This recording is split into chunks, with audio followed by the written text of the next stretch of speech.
सबसे पहले आप सबको मेरी प्यार भरी नमस्कार।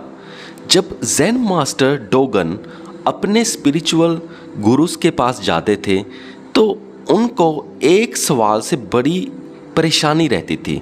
वो सवाल ये था कि अगर बुद्धाहुड नेचुरल है, हमारे अंदर है, तब हमें इतनी स्पिरिचुअल प्रैक्टिसेस या मेडिटेशन प्रैक्टिसेस, इतनी मेहनत करने की ज़रूरत पड़ती ही क्यों है। अगर जैसे कि सिंपल लैंग्वेज में बोलें तो अगर भगवान हमारे अंदर ही है तो हमें बाहर फिर इतनी मेहनत करनी क्यों पड़ती है।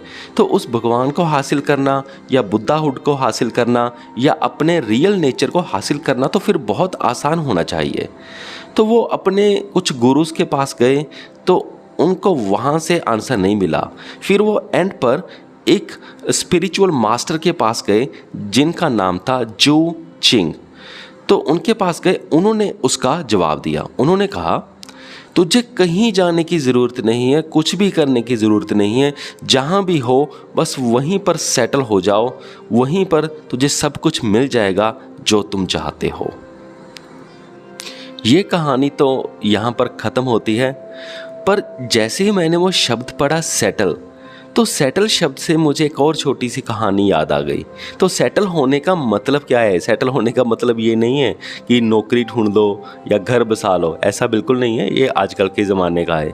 तो स्पिरिचुअल लैंग्वेज में सेटल का मतलब आपको, जो मैं अब कहानी सुनाने जा रहा हूँ, इससे आपको समझ आ जाएगा। एक बार किसी ने गौतम बुद्ध जी से पूछा कि मेरा मन बहुत परेशान है, मेरे मन में बहुत विचार चलते हैं, तो मैं क्या करूं? तो गौतम बुद्ध जी ने उसको कोई आंसर नहीं दिया। उसको ये बोला कि साथ वाले जो पौंड सा है, यानी कि इसे छप्पड़ कह लो या कुछ कह लो, तो वहाँ से तुम एक गिलास पानी भर कर ले आओ। तो वो बंदा बड़ा हैरान हुआ कि ये क्या बात हुई, ये मेरे सवाल का जवाब तो नहीं था। पर उसको ऐसा था कि गौतम बुद्ध जी ने बोला है तो मैं जाकर तो देखता हूँ कि क्या होता है। वो एक गिलास पानी भर लाता है और उस पानी में मिट्टी भी होती है, उसका पानी साफ़ नहीं होता। तो उसे ऐसा था कि गौतम बुद्ध जी ने ये पानी का गिलास मंगवाया क्यों, इसमें तो मिट्टी भी है, ये तो किसी काम का तो है नहीं।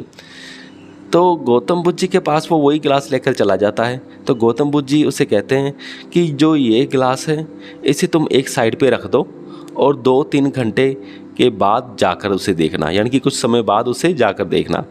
तो वो वही करता है, वो गिलास को वहाँ पर रख देता है। फिर वो काफ़ी टाइम बाद गौतम बुद्ध जी उसे कहते हैं कि अब वो गिलास उठा लो। फिर वो गिलास उठाने चला जाता है। फिर जब वो गिलास उठाकर गौतम बुद्ध जी के पास जाता है ना, तब गौतम बुद्ध जी उससे पूछते हैं कि अब पानी देखो साफ़ हो गया। तो बंदा कहता है हाँ, पानी बिल्कुल साफ़ हो गया, जो सारी डस्ट थी वो सेटल हो गई, ऊपर पानी साफ़ रह गया। तो गौतम बुद्ध जी ने कहा कि तुम भी मेरे साथ ऐसे बैठे रहो, वक्त लगेगा, धीरे धीरे तुम्हारे दिमाग की डस्ट भी ऐसी सेटल हो जाएगी और जो तुम्हारा ट्रू नेचर है वो बाहर उभर कर आ जाएगा।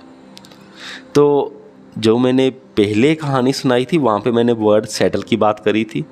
तो यही होता है, जू चिंग ने भी डोगन को यही बोला था कि तुम जहाँ कहीं भी हो वहाँ पे सेटल हो जाओ, यानी कि अपने माइंड को रिलैक्स कर लो, तुम्हारा ट्रू नेचर अपने आप उभर कर बाहर आ जाएगा।